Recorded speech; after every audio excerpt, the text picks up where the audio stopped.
Түлкібас ауданы Тұрар Рысқұлов көшесінде патрульдік полиция қызметкерлері жергілікті тұрғынның көлігін тоқтатты. Тексеру кезінде Лада Гранта жүргізушісі көлік құралдарын басқару құқығынан айырылғандығына қарамастан көлік тізгіндегені анықталды. Тәртіп бұзушыға қатысты Қазақстан Республикасы әкімшілік құқық бұзушылық кодексінің 612 бабы құжаттары жоқ және басқару құқығы жоқ адамның көлік құралын басқаруы бойынша әкімшілік хаттама толтырылды. Түлкібас ауданы Рысқұлов көшесінде патрульдік полиция қызметкерлері жергілікті тұрғынның көлігін тоқтатты. Тексеру кезінде Лада Гранта жүргізушісі көлік құралдарын басқару құқығынан айырылғанына қарамастан көлік тізгіндегені анықталды.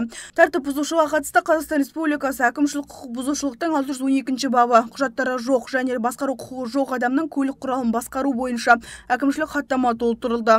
Анықталғандай, бұл жүргізуші 2021 жылы мас күйінде көлік жүргізгені үшін сот шешімімен көлік құралдарын басқару құқығынан айырылған.